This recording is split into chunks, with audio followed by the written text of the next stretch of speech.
Bonjour, Monsieur Bousset et moi-même, Anne-Sophie Lallard, sommes les deux enseignants de sciences économiques et sociales au lycée Marie-Joseph à Trouville-sur-Mer et nous vous proposons quelques explications au sujet de cette discipline et de notre organisation de travail. Alors, en seconde, tout d'abord, les élèves découvrent pour la première fois les sciences économiques et sociales à raison d'1h30 par semaine. Cette année doit leur permettre de faire un choix éclairé sur leur spécialité de baccalauréat. À la fin de l'année de la seconde, ils vont choisir 3 spécialités et ils en conserveront 2 l'année du baccalauréat. Au lycée Marie-Joseph, un peu plus de la moitié des élèves conservent les sciences économiques et sociales. Alors en première, les élèves vont faire cette spécialité pendant 4 heures. À la fin de l'année de première, soit ils vont maintenir en terminale leur spécialité, soit ils vont décider de ne pas la conserver. Pour ces élèves, les notes obtenues pendant l'année de première leur permettront d'avoir une note globale coefficientée 8. Et donc en terminale, les élèves suivront un enseignement pendant 6 heures avec un examen en fin d'année, coefficient 16.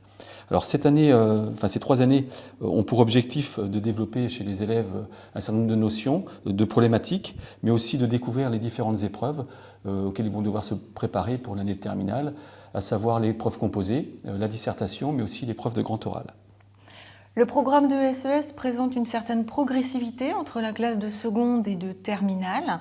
Les élèves retrouveront plusieurs fois les mêmes thèmes. Par exemple, en seconde, ils découvrent le thème du marché qui est cher aux économistes et qui sera largement développé en classe de première avec, par exemple, les notions de monopole, d'oligopole ou de défaillance de marché.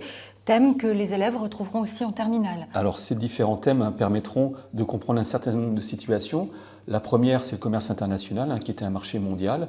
Et donc grâce au marché, on va permettre d'expliquer pourquoi le commerce international a des avantages. Le marché va permettre aussi d'expliquer pourquoi il y a du chômage et quelles sont les solutions par rapport au chômage. Les défaillances du marché vont permettre d'expliquer un certain nombre de comportements. Par exemple, pourquoi il est difficile de lutter contre le réchauffement climatique. Alors de même en sociologie, il y a aussi une continuité dans la discipline puisque en seconde, les élèves découvrent le thème de la socialisation qui en général leur plaît beaucoup.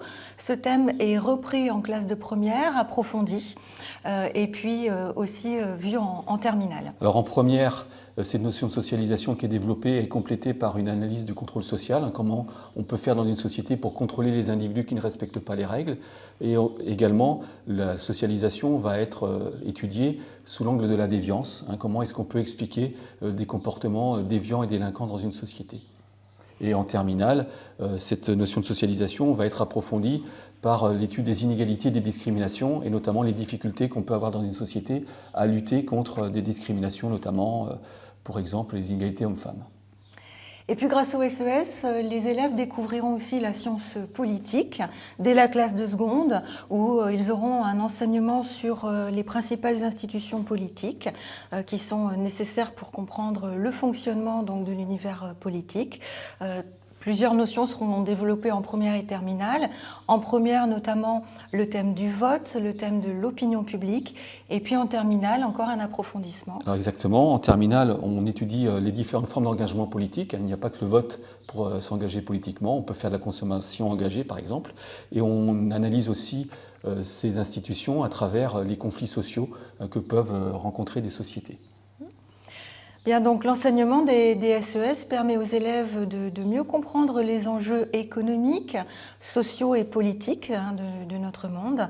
Bien, pour terminer cette présentation des SES, nous voulions insister sur le fait que l'enseignement de cette discipline permet aux élèves de mieux comprendre les grands enjeux économiques, politiques et sociaux de notre société. Cet enseignement est très varié, enrichi par l'actualité. Et cette pluridisciplinarité permettra à vos élèves, à vos enfants, d'avoir accès à de nombreuses formations post-bac. Alors sachez également que le lycée Marie-Joseph propose une option que nous enseignons tous les deux, qui est l'option droit et grands enjeux du monde contemporain. Cette option se choisit en terminale et est enseignée à raison de 3 heures hebdomadaires.